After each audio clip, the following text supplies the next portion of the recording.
ఓం గం గణపతియే నమః. శ్రీకృష్ణాయ నమః. రాధే రాధే.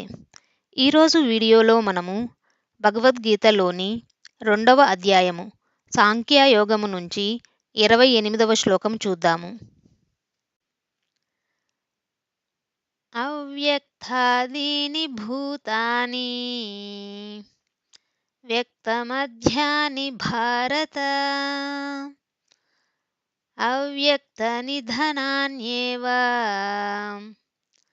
తత్ర కా పరిదేవనా. ఇప్పుడు ఈ శ్లోకం యొక్క అర్థాన్ని చూద్దాము. అవ్యక్త ఆదీని పుట్టుక ముందు అవ్యక్తములు, భూతాని సృష్టింపబడిన ప్రాణులు, వ్యక్త వ్యక్తములు,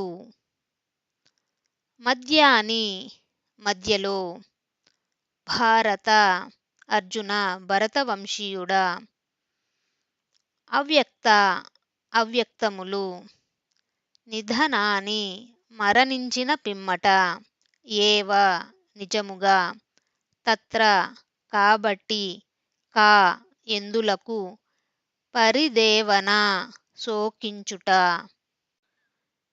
ఇప్పుడు ఈ శ్లోకం యొక్క పూర్తి అర్థాన్ని చూద్దాము. ఓ భరతవంశీయుడా, సృష్టింపబడిన ప్రాణులన్నీ పుట్టుక ముందు అవ్యక్తములు, జీవితకాలంలో వ్యక్తములు, మరల మరణించిన పిదప అవ్యక్తములు.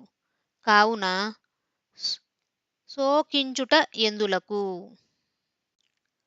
ఇప్పుడు ఈ శ్లోకం యొక్క సారాంశాన్ని చూద్దాము. ఆత్మకి సంబంధించి ఉన్న శోక కారణాన్ని 2వ అధ్యాయము 20వ శ్లోకంలో, శరీరానికి సంబంధించి ఉన్న శోక కారణాన్ని 2వ అధ్యాయము 27వ శ్లోకంలో శ్రీకృష్ణుడు పోగొట్టాడు. ఇప్పుడు రెండిటిని ఈ శ్లోకంలో పొందుపరిచాడు. శ్రీమద్ భాగవతంలో నారద మహర్షి యుధిష్ఠిరుడికి ఈ విధంగానే ఉపదేశించాడు.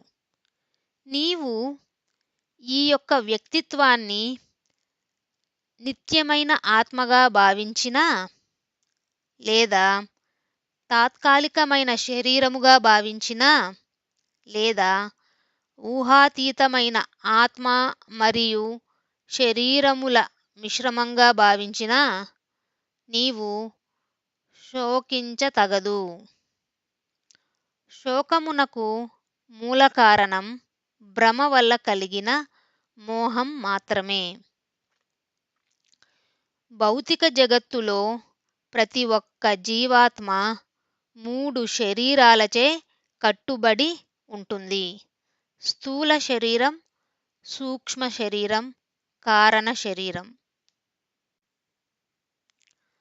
స్థూల శరీరం పంచభూతములతో తయారు చేయబడినది.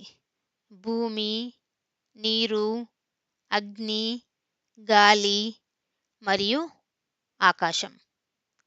సూక్ష్మ శరీరం 18 మూల వస్తువులతో కూడినది.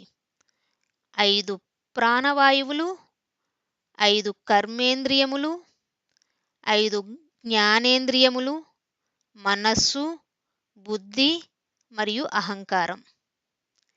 కారణ శరీరం అంతులేని గత జన్మల కర్మల ఖాతా కలిగి, మునుపటి జీవితాల నుండి ఉన్న సంస్కారములతో కూడి ఉన్నది.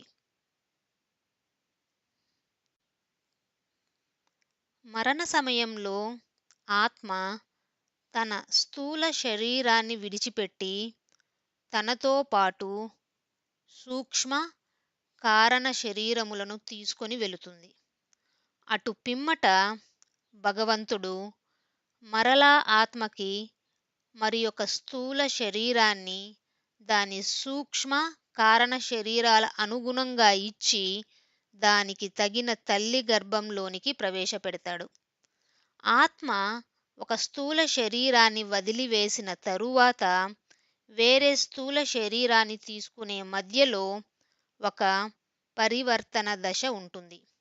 ఈ దశ కొన్ని క్షణాల నుండి కొన్ని సంవత్సరాల వరకు ఉండవచ్చు. కాబట్టి పుట్టుక ముందు ఆత్మ అవ్యక్తమైన సూక్ష్మ కారణ శరీరాలతో ఉంటుంది.